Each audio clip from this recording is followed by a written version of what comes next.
Gold buyers, మీ కష్టాల్లో నమ్మకమైన మీ ఆత్మీయ నేస్తం.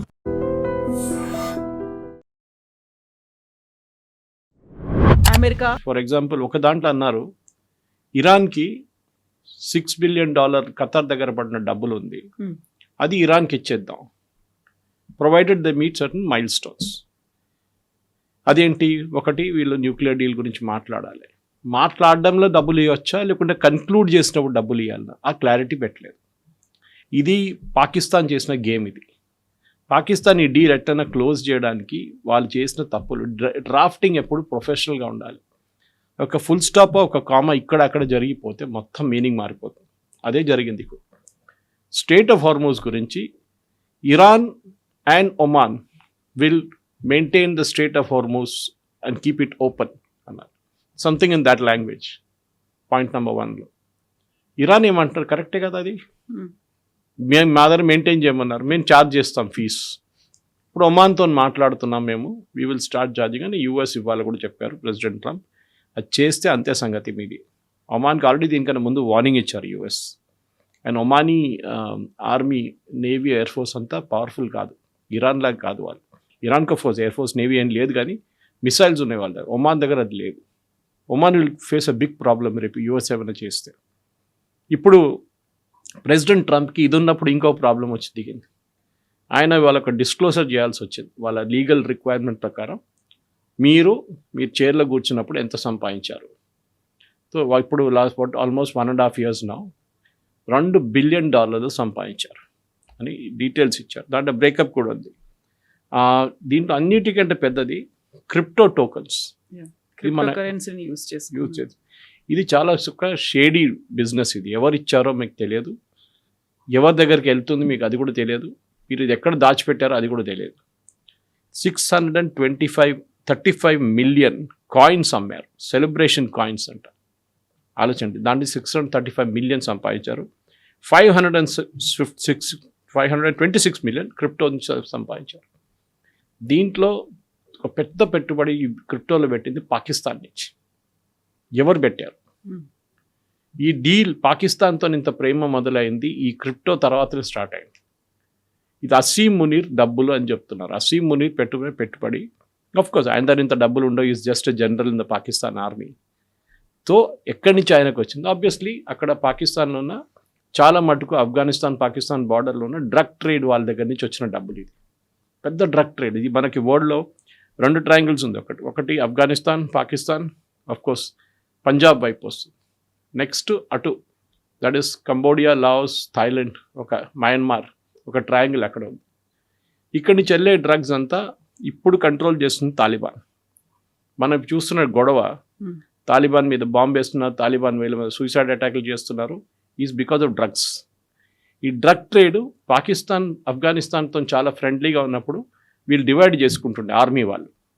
పాకిస్తాన్ ఆర్మీ పొలిటీషియన్స్కి ఏదో చిల్లర ఇస్తుండే వాళ్ళు, కానీ ఆర్మీగా మెయిన్గా డివైడ్ చేసుకుంటారు. దీనికన్నా ముందు జియాల్ హక్ ఉన్న టైం నుంచి పర్వేజ్ ముషరఫ్ దాకా అండ్ డౌన్ టు ఇప్పుడున్న అసీం మునీర్. దాంతోపాటు ప్రధానమంత్రి వీళ్ళు ఏం చేస్తారంటే ఫస్ట్ లండన్లో ఒక పెద్ద మ్యాన్షన్ కొనుక్కుంటారు. It will be millions. అక్కడ కొనుక్కొని వీళ్ళ ఫ్యామిలీని అక్కడ షిఫ్ట్ చేస్తారు. పిల్లలు అక్కడే స్కూల్లో చదువుకుంటారు, కాలేజ్ చదువుకుంటారు, వాళ్ళు పాకిస్తాన్లో ఏం చదువుకోరు వాళ్ళు. ఇది ప్రతి అయూబ్ ఖాన్ నుంచి అసీం మునీర్ దాకా, అప్పుడున్న లియాఖత్ అలీ నుంచి ఇప్పుడున్న షబాజ్ షరీఫ్ దాకా ప్రధానమంత్రులు అందరు చేస్తున్న పని. వీళ్ళందరికీ ఇంక్లూడింగ్ ఫరూక్ అబ్దుల్లా అండ్ ఒమర్ అబ్దుల్లా. ఆ టెండెన్సీ కాశ్మీర్లో కూడా ఉంది. మెహబూబా ముఫ్తీ ఫ్యామిలీ వాళ్ళకు కూడా లండన్లో పెద్ద ఇల్లు ఉంది. ఒమర్ అబ్దుల్లా దీనికన్నా ముఖ్యమంత్రి అయ్యే ముందు ఎప్పుడైనా ఫ్రీ ఉన్నప్పుడు, ఎంపీగా ఉన్నప్పుడు అంతా 6 నెలలు అక్కడ ఉంటారు సమ్మర్ టైంలో. Same with Farooq Abdullah. వీళ్ళంతా బిజినెస్ ఇదన్నమాట. సో ఇప్పుడు అమెరికన్ కాంగ్రెస్లో డెమోక్రాట్స్ ఏమంటున్నారంటే ఎలక్షన్ అయిపోగానే, ఇప్పుడు రాబోయే మిడ్ టర్మ్ పోల్స్ రాగానే we will start investigating Trump ఏమంటున్నారంటే, నిన్న ఎయిర్ ఫోర్స్ 1 బోర్డు చేసే ముందు ఎయిర్ ఫోర్స్ 1 అది ఇంకో స్కాండల్. అది కొత్త ఎయిర్ ఫోర్స్ 1 ఖతార్ దగ్గర ఒక ప్లేన్ ఉండేది. ఆ ప్లేన్ ఖతార్ యూజ్ చేయట్లేదు, వాళ్ళకి ఏదో ప్రాబ్లం ఉండేది అంతా. వాళ్ళు దాన్ని అమ్మడానికి చాలా ట్రై చేశారు, ఖతారీ గవర్నమెంట్ అమ్మలేకపోయారు. న్యూస్లో అది వచ్చింది ఈ ప్లేన్ ఉందని చెప్పి. సో ట్రంప్ అక్కడ వెళ్ళినప్పుడు ఎయిర్పోర్ట్లో ఇది పార్క్ చేస్తుంది ప్లేన్. సో ట్రంప్ అడిగారంటే ఏంటి ప్లేన్ అంటే వాళ్ళు చెప్పారు ఇట్లా we're trying to sell it, Qatar Airways కోసం కొన్నాం, we're not able to sell it, నాకు ఇచ్చేయండి అన్నారంట. ఓకే తీసుకోండి అని చెప్పారు వాళ్ళు. ఓకే ఇచ్చేయండి తీసుకోండి అంటే ఒక అమెరికన్ ప్రెసిడెంట్, మన దగ్గర కూడా ప్రధానమంత్రి గారు మోదీ గారు కానీ దానికన్నా ముందు మన్మోహన్ సింగ్ గారు కానీ అబ్రాడ్ వెళ్ళినప్పుడు వీళ్ళకి గిఫ్ట్స్ ఇస్తారు. అవార్డు ఇవ్వడం సపరేట్, గిఫ్ట్ సపరేట్. ఈ గిఫ్ట్స్ మీరు తీసుకెళ్ళకూడదు. మన దగ్గర ప్రతిభా పాటిల్ ప్రెసిడెంట్గా ఉన్నప్పుడు ఆమె కొన్ని గిఫ్ట్స్ తీసుకెళ్ళిపోయింది ఆఫ్టర్ షీ డెమిటెడ్ ఆఫీస్. మీ ఆఫీస్ అంటే మీరు ప్రధానమంత్రిగా ప్రెసిడెంట్ కానీ మీ టర్మ్ అయిపోతే మీరు దీన్ని చేసి తీసుకెళ్ళకూడదు, అది ప్రధానమంత్రి ఆఫీస్లోనే ఉంటుంది. ఇప్పుడు కొత్తగా మ్యూజియం స్టార్ట్ చేశారు మోదీ గారు వచ్చిన తర్వాత, దాంతో ఆక్షన్ కూడా స్టార్ట్ చేశారు. నమామి గంగే ప్రాజెక్ట్ కోసం అంటే సమ్ థింగ్స్ ఆర్ లైక్ మీరు కూడా వెళ్తుంటారు ఫంక్షన్స్కి, మెమెంటో మీద మెమెంటో మీకు వస్తుంది, మోదీ గారికి పెద్ద మెమెంటో వస్తుంది. సో అన్నీ అక్కడ పెట్టుకోక్కర్లేదు కదా. సో సమ్ థింగ్స్ ఆక్షన్ చేసేస్తారు వాళ్ళు, అది రెగ్యులర్గా నడుస్తుంది. ప్రెసిడెంట్ ట్రంప్ ఏంటంటే ఆయన ఎక్కడ వెళ్ళినా కానీ ఆయనకు మెయిన్ గిఫ్ట్ ఇది క్రిప్టో కరెన్సీ నుంచి వస్తుంది. రీసెంట్గా హవర్డ్ లుట్నిక్ వాళ్ళ సెక్రటరీ, కామర్స్ సెక్రటరీ, ఆయన కజాకిస్తాన్కి వెళ్ళి ఒక మైనింగ్ డీల్ సైన్ చేశారు. కజాకిస్తాన్ దగ్గర ఎక్విప్మెంట్ లేదు మైనింగ్ చేయడానికి, యుఎస్ కంపెనీలు సప్లై చేస్తారు, వాళ్ళే మైనింగ్ కూడా చేస్తారని చెప్పి ఒక ఒప్పందానికి వచ్చారు. ఈ కంపెనీ ఎవరు ఆపరేట్ చేస్తారు? ప్రెసిడెంట్ ట్రంప్ కొడుకు అండ్ లిట్నిక్ కొడుకు.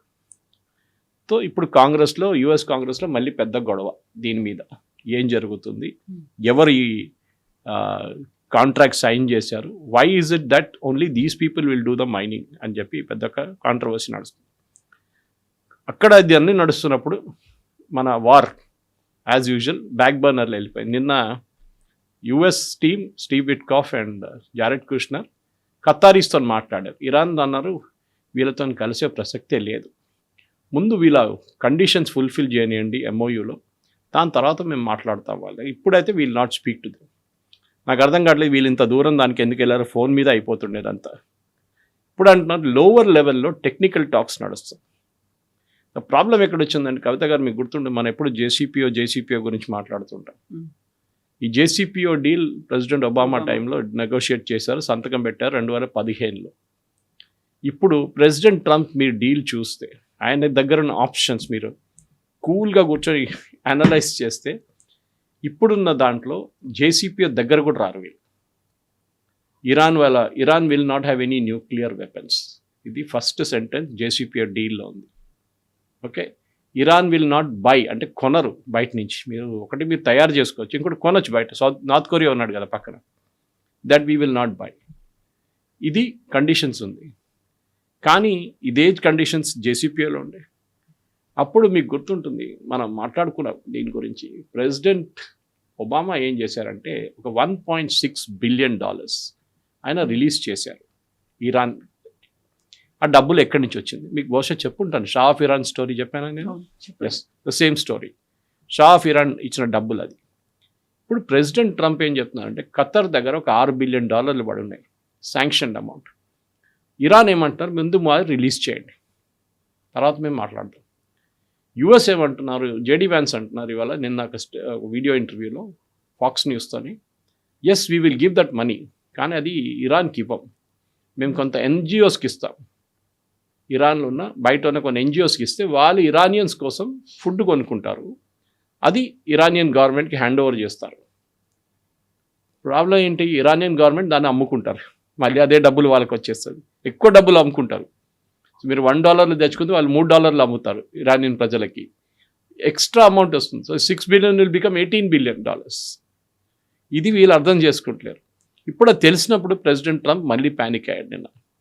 ఎందుకంటే అన్నిటికీ everybody is comparing with JCPO. అదే టైంలో స్ట్రైట్ ఆఫ్ హార్మోస్లో చాలా క్లియర్గా ప్రెసిడెంట్ ట్రంప్ అంటున్నారు there will be a free flow of ships. Iran అంటున్నారు కాదు, మేము చెప్పింది మా వైపు నుంచి వెళ్ళాలి. ఇప్పుడు ఆ గొడవ నడుస్తుంది, క్లారిటీ లేదు దాంట్లో.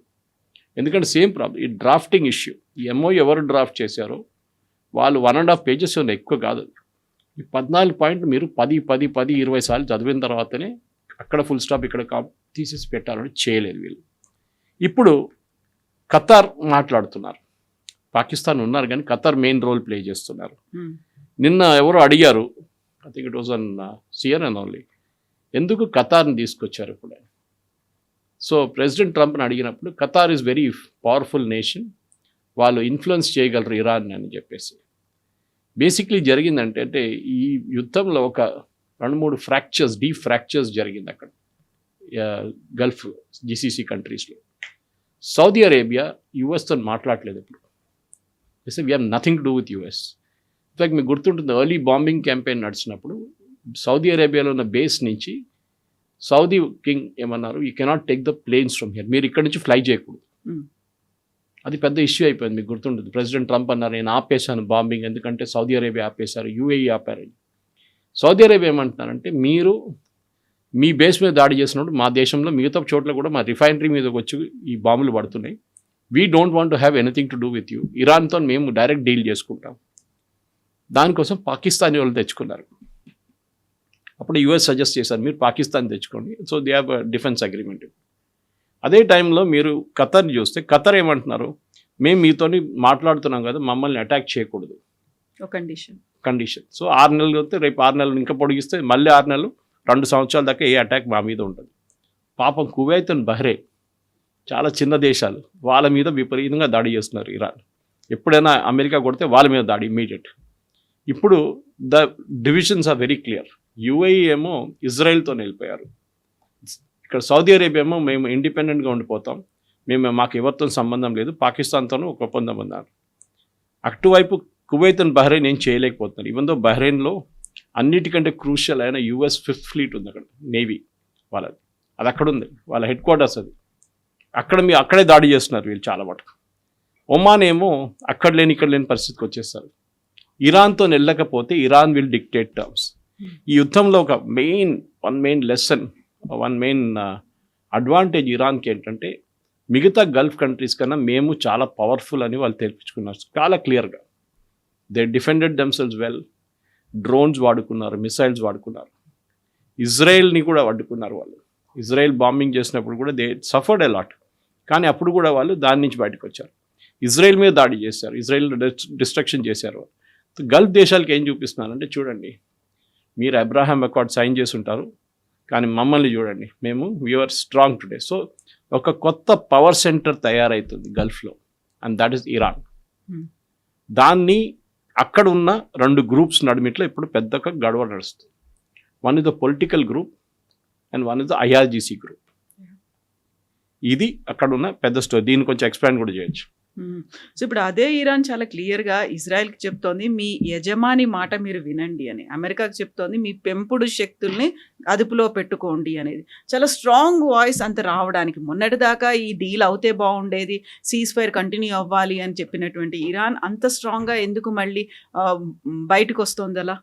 ఎందుకంటే ఇప్పుడు ఇజ్రాయెల్ USని పట్టించుకోవట్లేదు, చాలా క్లియర్. US అన్నారు సౌత్ లెబనాన్ మీరు వెకేట్ చేయాలన్నారు. Israel side no way. In fact నిన్న Netanyahu was there in south Lebanon, వాళ్ళ ఆర్మ్ ఫోర్సెస్ని కలిసి. వాళ్ళ యొక్క క్రిటిసిజం ఏముండే అంటే ప్రెసిడెంట్ ఒబామా మీద, అక్కడ publicly first time arm forces వాళ్ళు మాట్లాడడం మొదలుపెట్టారు, ఎస్పెషలీ సోల్జర్స్. వాళ్ళు అన్నారు, మాకు కనిపిస్తుంది హెజ్బుల్లా వాడు ఒక హ్యాండ్ హెల్డ్ మిసైల్ తీసుకొని తిరుగుతున్నాడు అక్కడ, అది మా మీద కూడా కొట్టచ్చు, కానీ మా దగ్గర ఏం చెప్పారు, సీజ్ ఫైర్ ఉంది, మీరు ఫైర్ చేయకూడదు అన్నారు. Don't attack unless you are attacked. అంటే వాడు అటాక్ చేసి మమ్మల్ని చంపేసిన తర్వాతనే మేము రియాక్ట్ కావాలని చెప్పి ఒక పెద్ద క్యాంపెయిన్ నడుస్తుంది.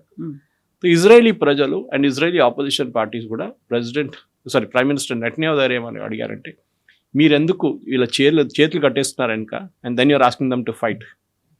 సో నిన్న చాలా క్లియర్గా చెప్పారు, you don't need to wait for any permission నా దగ్గర నుంచో డిఫెన్స్ మినిస్టర్ దగ్గర. మీకు యాజ్ ఆన్ గ్రౌండ్ మీరు కమాండర్, మీకు అనిపించింది there is a threat, take action. Israel చాలా క్లియర్గా, చాలా స్మార్ట్గా ఒక ఒప్పందం చేశారు. మనం మాట్లాడాం దాని గురించి, విత్ లెబనన్. హెజ్బుల్లాతో కాదు, లెబనన్తో ఒక ఒప్పందం చేశారు. What does that agreement say? Lebanon, south లెబనన్లో ఉన్న కొన్ని చోట్లలో లెబనీస్ ఆర్మీ టేక్ ఓవర్ చేసుకుంటారు ఇజ్రాయెల్ దగ్గర నుంచి. వాళ్ళ టెరిటరీ కాదు అది. టేక్ ఓవర్ చేసుకున్న తర్వాత వాళ్ళు అక్కడున్న హెజ్బుల్లా కానీ బేరూట్లో ఉన్న హెజ్బుల్లాని డిసామ్ చేస్తారు. అది ఇంపాసిబుల్. మనం గాజాలో చూసాం, గాజాలో కూడా ప్రెసిడెంట్ ట్రంప్ చాలా పెద్ద స్టైల్లో నేను అక్కడ మెడిటరేనియన్ రిసార్ట్ కట్టబోతున్నాను, ఏంది అది board of Gaza, board of piece అని చెప్పి ఒకటి తయారు చేసి అది ఎక్కడ పోయిందో తెలియదు ఎవరికి ఇప్పుడు. ఏం కాలేదు గాజాలో అగైన్ పాలెస్టీనియన్ అథారిటీ అక్కడ ఉన్న హమాస్ టెర్రరిస్ట్ని డిసామ్ చేయాలంటే, అంటే వాళ్ళ ఆయుధాలు తీసుకోవాలంటే వాళ్ళని సరెండర్ చేయాలంటే జరగదు అక్కడ కూడా, ఇక్కడ కూడా జరగదు. ఇన్ఫ్యాక్ట్ హెజ్బుల్లా ఓపెన్ థ్రెట్ ఇచ్చారు లెబనీస్ ఆర్మీకే. లెబనీస్ ఆర్మీ అంటే చాలా వీక్, మీరు మా దగ్గర అట్లాంటి ఏమైనా ట్రై చేస్తే మీ సంగతి అంతే అని చెప్పి చాలా క్లియర్గా చెప్పారు. Don't ever try that with us, మేము నడిపిస్తున్నాం ఈ దేశం అని చెప్పి. ఇప్పుడు లెబనీస్ ప్రెసిడెంట్ ఆయన చాలా పెద్ద స్పీచ్ ఇచ్చింది దీనికన్నా ముందు, ఇలా వాషింగ్టన్కి వెళ్ళినప్పుడు, మేము అది చేస్తాం, మేము ఇది చేస్తాం. Now he has to walk the talk. ఆయన చేయలేరు. చాలా ఇజ్రాయెల్ చాలా స్మార్ట్గా యూఎస్కి ఏం చూపించారంటే, చూడండి మీరే చెప్పారు కదా సిరియా చూసుకుంటారు హెజ్బుల్లాని, సిరియన్ ప్రెసిడెంట్ దగ్గర చెప్పారు, ఇది ఫార్మర్ ఐసిస్ టెర్రరిస్ట్ ఆడు. ఆయన చెప్పాడు నేను దీనికి వెళ్ళను, మేము దోస్తులు ఇద్దరం, మేము వీఆర్ బ్రదర్స్. చాలా క్లియర్గా తెలిసిపోయింది. ఇవాళ పొద్దున సిరియాలో there is a new political change happening. ఇవాళ పొద్దున దాని డీటెయిల్స్ నాకు నేను తయారవుతున్నప్పుడు విన్నాను అది వీడియో, కానీ ఐ కుడెంట్ గ్రాస్ప్ ఇట్. ఏదో పెద్ద మార్పు వస్తుంది సిరియాలో కూడా. అదే టైంలో లెబనీస్ గవర్నమెంట్ కూడా చాలా వీక్ అయిపోతారు ఇప్పుడు. ఎందుకంటే ఓపెన్గా హెజ్బుల్లా థ్రెటన్ చేశారు, మా మీద మీరు ఆయుధాలు గుంజుకోవడానికి ట్రై చేస్తే we will create a civil war in Lebanon. వాళ్ళు చేయొచ్చు, ఎందుకంటే షియా వాళ్ళు, దే ఆర్ షియాస్ అండ్ వాళ్ళ population is approximately I think around 18-20% మంది వాళ్ళు అక్కడ. వాళ్ళు కావాలంటే పెద్ద గొడవ చేయొచ్చు అక్కడ, ఎందుకంటే వాళ్ళకి పొలిటికల్ సపోర్ట్ ఉంది. వాళ్ళ దగ్గర 16 మంది ఎంపీలు ఉన్నారు పార్లమెంట్లో, లెబనీస్ పార్లమెంట్లో. సో వీళ్ళకి ఒక మిలిటరీ వింగ్ ఉంది, పొలిటికల్ వింగ్ ఉందన్నమాట. సో అక్కడ నడుస్తుంది. So Israel is in safe position. Israel కానీ ఒక మేజర్ మార్పు తీసుకొస్తున్నారు కవిత గారు. బెంజమిన్ నెటన్యాహు అనౌన్స్ చేశారు, యుఎస్ ఎప్పుడు చూస్తే ఇజ్రాయెల్ని థ్రెటన్ ఏం చేస్తారంటే, మీ ఆయుధాలు మేము ఆపేస్తాం, మీకు రాకుండా చేస్తాం. ఒకటి వీళ్ళు అంటున్నారు, we giving you donation $3.2 billion last year, ఆయుధాలు ఇచ్చాం మేము, అది మొత్తం ఆపేస్తాం. ఇజ్రాయెల్ అన్నారు, ఇప్పుడు అంటున్నారు okay no problem, take your time. ఒక 10 సంవత్సరాల్లో నెటన్యాహు ఒక టార్గెట్ పెట్టారు, దట్ యుఎస్ నుంచి $1 ఆయుధం కూడా మేము కొనాం. సో ఆయన దగ్గర అడిగారు, which will be the country where you will go to. He said India. So మన దగ్గర ఇండియాతోని పెద్ద ఇజ్రాయలీ డీల్స్ రాబోతుంది ఇప్పుడు. ఇజ్రాయెల్కి కావాల్సిన చాలా ఆయుధాలు ఉన్నాయి, వాళ్ళకి మిసైల్స్ ఉండొచ్చు, వాళ్ళ దగ్గర యాంటీ ట్యాంక్ ఉండొచ్చు, అది కాకుండా కలాష్నికోవ్ లాంటి రైఫిల్స్ ఉండొచ్చు, మనం ఆల్రెడీ ఉత్తరప్రదేశ్లో తయారు చేస్తున్నాం. ఇట్లాంటి చాలా మటుకు ఆయుధాలు నౌ జాయింట్ ఇజ్రాయెల్, ఆల్రెడీ మన దగ్గర 3 వెంచర్స్ ఉన్నాయి ఇండియాలో, దాంట్లో ఒకటి హైదరాబాద్లోనే ఉంది. సో ఇజ్రాయెల్ ఇప్పుడు ఒక కొత్త ఒక స్ట్రాటజీ మార్చేస్తున్నారు, that we will deal with India not with US. So US ఇప్పుడు భయపడుతున్నారు, ఎందుకంటే యుఎస్లో ఉన్న కంపెనీలు మెక్డొనాల్డ్ డగ్లస్ కానీ మిగతా రేథాన్ లాంటి companies, they are defence contractors. వాళ్ళ పనిది, వాళ్ళ డబ్బులు బిలియన్స్లో వాళ్ళకి రెవెన్యూ వస్తుంది ఇజ్రాయెల్ నుంచి, యుఎస్ గవర్నమెంట్ దగ్గర నుంచి. ఇప్పుడు అది మొత్తం ఆగిపోతుంది. And Saudi Arabia and other countries from Gulf, వీళ్ళందరూ ఆపేస్తే దెన్ యుఎస్ డిఫెన్స్ ఇండస్ట్రీ పడిపోతుంది. ఈ US defence industry president Trump కానీ ఏ ప్రెసిడెంట్ అయినా కానీ వాళ్ళ క్యాంపెయిన్కి బిలియన్స్ ఇస్తారు, డబ్బులు నీళ్ళలా ఖర్చు పెడతారు వాళ్ళు అంతా. ఇప్పుడు అదంతా ఆగిపోతుంది. ఇది వాళ్ళకి అన్నిటికంటే పెద్ద భయం అనమాట. So this is where Netanyahu, ఇప్పుడు మీరు చూస్తే 2 వారాల ముందు Netanyahu was in very weak position. ఆయనకు ఒక ఎలక్షన్ ఉంది ఇప్పుడు ఇంకా 2 నెలల్లో. Now he's become strong because I will not withdraw from Lebanon. Iran దగ్గర చెప్పారు, మీ జాగ్రఫీ అక్కడ, మీరు ఇక్కడేం చేస్తున్నారు, మీకు దీంతో సంబంధమే లేదు, you have no right, there is a government there is a Lebanese government, వాళ్ళు చూసుకుంటారు, మీరు దీంట్లో don't get into financing these fellows. మీరు చూస్తే లాస్ట్ వీక్ ఒక పెద్ద టనల్ వాళ్ళకి కనిపించింది, మీరు వీడియో చూసుంటారు, హ్యూజ్ టనల్ నెట్వర్క్. దాంట్లో టాప్ పోర్షన్లో షాప్స్ ఉంది, ఇల్లు ఉంది, దాని నడిమిట్లో ఒక సైడ్ నుంచి టనల్ స్టార్ట్ అవుతుంది. సో దానికోసం ఇజ్రాయెల్ చాలా క్లియర్గా అటాక్ చేస్తున్నప్పుడు సౌత్ లెబనాన్లో ఈ ఇంటి మీద దాడి చేస్తున్నారు. వాళ్ళు తెలిసిపోయింది this place has got tunnels and we should attack అని చెప్పేసి, అది ఇప్పుడు నడుస్తాను. సో ఫినిష్ ద జాబ్ అనేటువంటి మాట అక్కడ డొనాల్డ్ ట్రంప్ యూజ్ చేశాడు అని, బట్ హోప్స్ అన్నీ కూడా ఖతార్ దోహాలో అయ్యేటువంటి చర్చల మీద ఉన్నాయి అనేది. ఫినిష్ ద జాబ్ అన్న తర్వాత మళ్ళీ యూటర్న్ ఎందుకు తీసుకున్నారు, ఎందుకు మళ్ళీ ఖతార్ వైపు చూస్తున్నారు, ఆ శాంతి చర్చలు అవుతాయి, మళ్ళీ డీల్ సీజ్ ఫైర్ వీటన్నిటి కోసం ఎందుకు చూస్తున్నారు? ఒక స్ట్రాంగ్ స్టేట్మెంట్ అనేది ట్రంప్ దగ్గర నుంచి వస్తుంది అన్నట్టుగా వాల్ స్ట్రీట్ జర్నల్ అయితే పబ్లిష్ చేసింది. ఇన్ఫాక్ట్ వాల్ స్ట్రీట్ జర్నల్ ఇంకో స్టోరీ ఇచ్చారు, దీనికి ఎందుకు ఇదంతా అవుతుంది అనేది. ఒకటి, ప్రెసిడెంట్ ట్రంప్కి డొమెస్టిక్లీ చాలా పెద్ద ప్రెషర్ ఉంది ఆయన మీద. మనం దీని ముందు లుట్నిక్ వాళ్ళ కొడుకు అని ప్రెసిడెంట్ ట్రంప్ కొడుకున్నాడు మీరు ఒక కజాకిస్తాన్ మైన్ డీల్ గురించి మాట్లాడాం. అది కాదు కవిత గారు, ఇంకా చాలా కరప్షన్ ఉంది. యుఎస్ ప్రెసిడెంట్కి మన ప్రెసిడెంట్ లాగానే పార్డన్ చేయడానికి ఒక అథారిటీ ఉంది. మన దగ్గర కూడా చూసుంటారు మీరు, దసరా టైంలో కొంతమంది విడుదల చేస్తారు. ఓకే, అక్కడ ఫైనాన్షియల్ క్రైమ్స్ ఎక్కువ. అక్కడ మర్డర్ అండ్ రేప్ కాదు, పక్కన పెట్టేస్తాం. ఫైనాన్షియల్ క్రైమ్స్ చాలామంది ఇన్వాల్వ్ ఉంటారు. వాళ్ళని శిక్షించి జైలు పంపించారు. ఇప్పుడు ప్రెసిడెంట్ ట్రంప్ కొత్త రేట్ ఎంత అంటే $2 million ఇస్తే ఆయన పార్డన్ చేసేస్తాం. నాకు $2 million ఇవ్వాలి మీరు. అది డైరెక్ట్ ఆయన తీసుకోవడం, నా క్యాంపెయిన్ డబ్బులకి $2 million పెట్టండి. ఓపెన్గా నడుస్తుంది. ఆల్రెడీ ఒక 20-30 మందిని దీనికన్నా ముందు ఆయన రాగానే పార్డన్ చేశారు. And most of them where they involve in that capital మీద అటాక్ జరిగింది చూడండి లాస్ట్ టైం ఎలక్షన్ రిజల్ట్ వచ్చిన తర్వాత. వాళ్ళు పోలీసుల మీద అటాక్ చేసిన వాళ్ళు. ఇప్పుడు $2 million ఇవ్వాలన్న కొత్త రేట్ అన్నమాట. ఇది కాకుండా ఈయన స్టాక్ మార్కెట్లో డీల్ చేసేటప్పుడు యూజువల్లీ యుఎస్ ప్రెసిడెంట్ వచ్చినా కానీ వాళ్ళకు ఒక కంపెనీ ఉంటుంది, వాళ్ళది ఏదో ఒక ఇన్వెస్ట్మెంట్ కంపెనీ ఉంటుంది. అందరికి స్టాక్ మార్కెట్లో ఇన్వెస్ట్మెంట్ ఉంటుంది. వీళ్ళు ఏం చేస్తారంటే దానికి ఒక ట్రస్ట్కి ఇచ్చేస్తారు అండ్ ఒక ఫైర్ వాల్ పెడతారు. మేము మీకు ఏం ఇన్స్ట్రక్షన్స్ ఇవ్వము, మీరు మెయింటైన్ చేసుకోండి, డబ్బులు మంచిగా సంపాదించుకోండి, నా డబ్బులు అది వేస్ట్ చేయకండి. ఇప్పుడు ఈ $2 billion మనం మాట్లాడినప్పుడు that is what he made totally was around $5 to $26 million. అన్నీ కలుపుకుంటే ఇట్ ఇస్ అబౌట్ $2 billion సంపాదించారు ప్రెసిడెంట్ ట్రంప్ లాస్ట్ 1.5 yearsలో. దీంట్లో 327 పర్చేసెస్ స్టాక్ మార్కెట్లో మీరు ఇన్స్ట్రక్షన్స్ ఇవ్వాల్సి వస్తుంది, మీరు కొనండి, మీరు అమ్మండి అని చెప్పేసి. ఈ లిబరేషన్ డే టారిఫ్ తీసుకొచ్చి దాన్ని తగ్గించినప్పుడు ప్రెసిడెంట్ ట్రంప్ షేర్ కంపెనీ వాళ్ళు 327 పర్చేసెస్ చేశారు ఆ రోజు.